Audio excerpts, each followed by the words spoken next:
आवाज जनता की। हमारे दादाजी ने नंगी छाती करते हुए बताया कि डराते किसको हो, गोली चलाना है तो सीने पे चलाओ। और आज ही के दिन जो है हमारे दादाजी इसी सचिवालय के पास अपने साथियों के साथ भारत माता को आज़ादी दिलाने के खातिर अपनी कुर्बानी दी थी। नमस्कार, मेरा नाम है मुकुंद और आप देख रहे हैं न्यूज़ पीआर। देखिए, आज शहीद दिवस को जो है मुख्यमंत्री नीतीश कुमार के द्वारा श्रद्धांजलि दी गई है।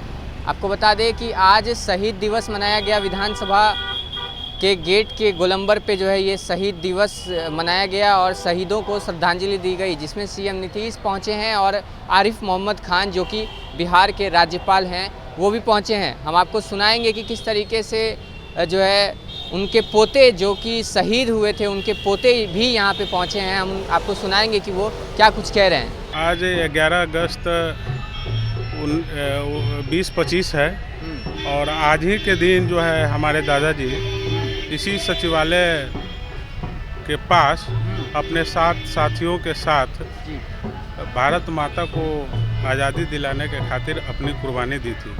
आपको ज्ञात होगा कि जब अपना देश स्वतंत्र था तो महात्मा गांधी जी ने मुंबई प्रेसिडेंसी के अंदर कांग्रेस का अधिवेशन रखा था और वहाँ पे 8 अगस्त को जो निर्णय लिया गया था 8 अगस्त 1942 को कि अब आज़ादी के लिए हम लोग और इंतज़ार नहीं कर सकते हैं, या तो हम आज़ादी लेके रहेंगे या फिर मर मिटेंगे।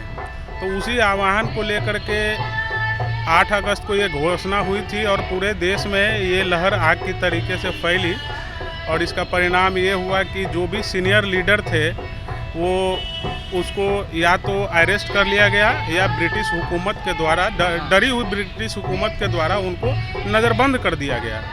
इस हालात में देश की आज़ादी का जो लक्ष्य है युवाओं अपने कंधों पे लिए और जितने छात्र थे वो आंदोलन के लिए संघर्ष करने लगे और उसी का परिणाम है कि हमारे दादाजी अमर शहीद राजेंद्र सिंह जो है अपने साथियों के साथ पटना के भिन्न भिन्न स्कूलों से जुलूस निकाल करके इसी पटना सचिवालय के समीप एकत्रित हुए और भी बहुत सारे लोग थे।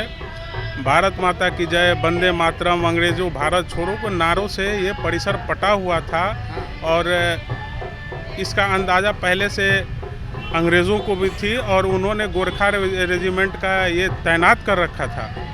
तो 5 बज के करीब इन 7 साथियों ने तय किया कि अब जो है हमको बाउंड्री फान के अंदर चले जाना है और उसी जाने के क्रम में उधर से WC ऑर्चर उस समय के तत्कालीन जिलाधिकारी थे, उन्होंने आदेश दिया कि पहले तो समझाया कि तुम अंदर नहीं जाओ तो गोली चला दिया जाएगा।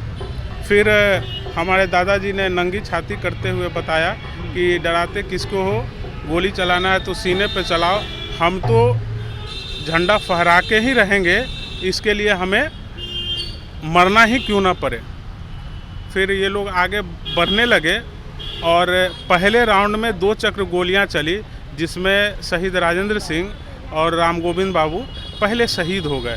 उसके बाद और जो पीछे से लोग थे उनके 5 आदमी थे, उमाकांत बाबू, रामानंद सिंह, जगपति चौधरी, सतीश प्रसाद झा, ये बारी बारी से झंडा को आप हाथ में लेते गए, झंडा को झुकने नहीं दिया, अपने प्राणों की आहुति दे दी, लेकिन उन्होंने झंडा को झुकने नहीं दिया।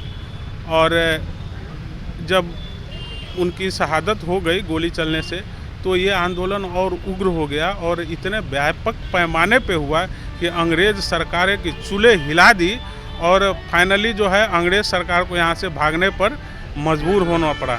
मैं संजय सिंह अमर शहीद राजेंद्र सिंह का पौत्र हूँ और हम लोग को माननीय मुख्यमंत्री जी नीतीश कुमार जी ने हमारे दादी के आग्रह पर अमर शहीद राजेंद्र सिंह का प्रतिमा जो है दानापुर में स्थापित किए हैं और अपने कर कमलों से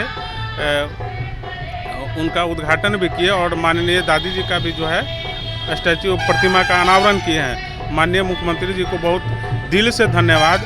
और मैं एक शहीद का पोता होने के नाते बताना चाहता हूँ कि बिहार में जब से देश आज़ाद हुआ ये पहला ऐसे मुख्यमंत्री रहे जो स्वतंत्रता सेनानियों को पटना में इकट्ठा करके कृष्ण मेमोरियल हॉल में सबको सम्मानित करने का काम किया। हमारे मुख्यमंत्री जी इतने मतलब संवेदनशील और जवाबदेह आदमी है।